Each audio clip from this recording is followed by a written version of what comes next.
Good morning guys! Annyeonghaseyo! May papasok daw na bagyo papuntang Korea. Yung tinatawag ng Lotte Pit-in. Yan guys. Maraming mukuan dyan. Maraming namimiling mga artista dyan sa area na yan. Come on everybody, come on everyone, what are you waiting for? Click that button. If you're looking for something new, something unique, all you have to do is give a little click. For God's glory, for the nation, and everybody, come tune in, subscribe to World Icon TV. Good morning guys! Annyeonghaseyo! Ito naman tayo, babiyahe tayo guys. At ngayon ay araw ng Tuesday.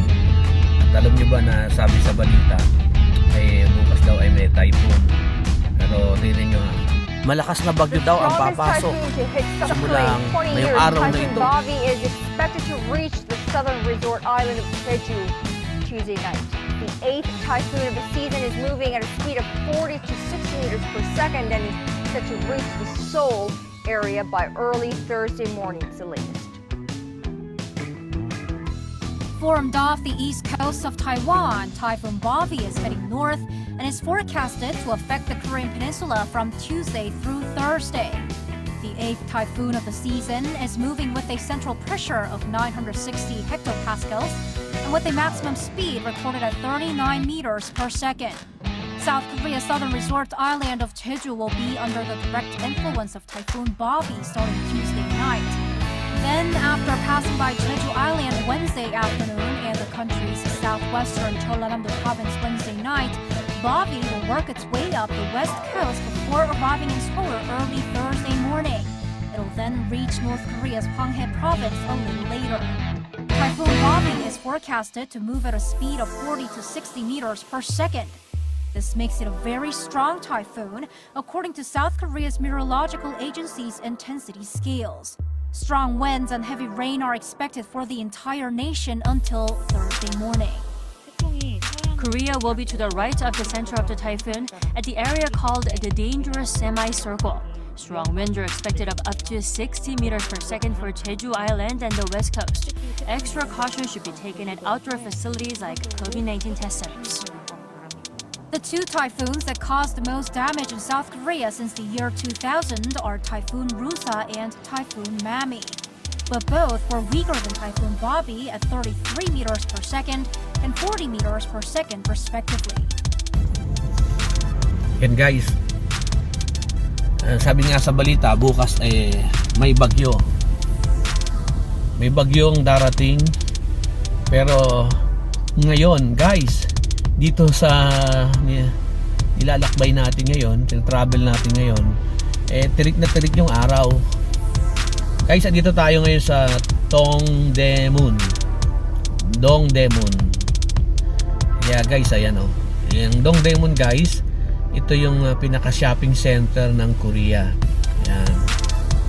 Ito yung shopping center. Dito sa gilid ko guys, ito yung tinatawag ng Lotte. Yan, yung mga drawing na building na yan. Yan tinatawag ng Lotte Pit-in. Yan guys. Maraming kuan dyan. Maraming namimiling mga artista dyan sa area na yan. Guys, dito naman sa may bandang gilid na yan, dyan naman yung area ng mga Russian. Kung mga Russian, Uzbekistan, yan, dyan sa area na yan guys, dyan sila nagkatumpok-tumpok dyan sa area na yan. May mga kuan sila dyan, shop. Cellphone shop, meron silang tindahan. One time papaselan natin yan, mapakita ko sa inyo yung Russian shop dyan. Pero dito guys, ito yan, nag-green na.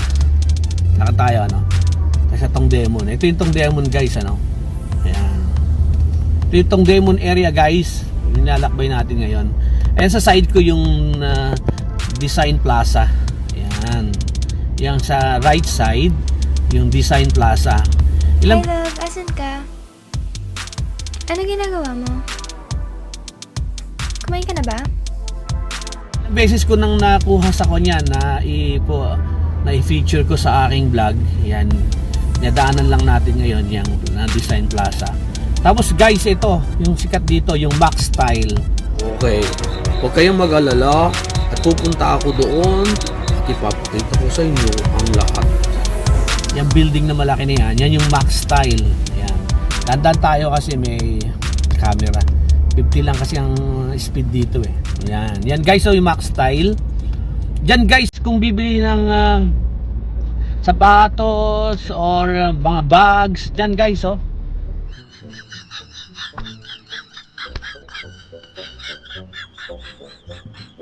Diyan pupuntahan niyo yan guys, yan ha. Bilihan ng mga bags diyan sa area na yan guys. Yan, Max Style. Yan, diyan guys sa likod niyan, andyan yung mga bilihan ng mga shoes, bags, diyan. Yan guys ha, sa area na yan. Yan. Iikot ko guys yung camera para matandaan ninyo. Whenever na mapunta kayo dito, alam niyo yung lugar ng Dongdaemun na pwedeng puntahan. Madali itong tandaan guys, no? Dahil sasabihin mo lang sa taxi, Pyeonghwa, yan o, Pyeonghwa Sijang, ayan o. Yan yung mismong kanto, Pyeonghwa Sijang.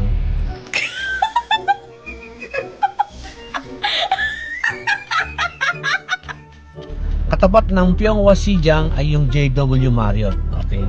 Ikot ko guys ha. Ayan guys, ito naman yung Dota. Ayan. Bilihan din yan guys, mga shopping center din yung mga area na yan. Yan. Guys, dito nagna-night market dito. Ang opening nila dito 12 o'clock ng gabi, 12 PM ng gabi. Nag-o-open sila dyan guys kasi full sale dito, full sale ng lahat. Like t-shirt, mga pants, yan dyan guys ha. Dito po sa inyo dyan. Ayun yung JW Market. Yan ang palatandaan na nandito na kayo sa Dongdaemun. Ito yung Cheongdae. Diyan papunta sa mga second hand, yung mga ukay-ukay na pinuntahan natin dyan. Kaya doon na yung tandaan guys, oh. Makikita mo yung Hongjimun. Ayan. Hongjimun. Ito mo yan. Oh, ibig sabihin, nasa Dongdaemun ka na.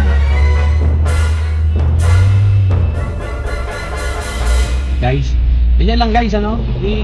Tayo, nag-YouTube para guide natin yung mga kababayan yan.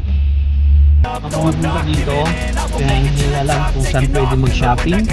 Dito lang guys, sa Dongdaemun. Right here in Seoul, Korea.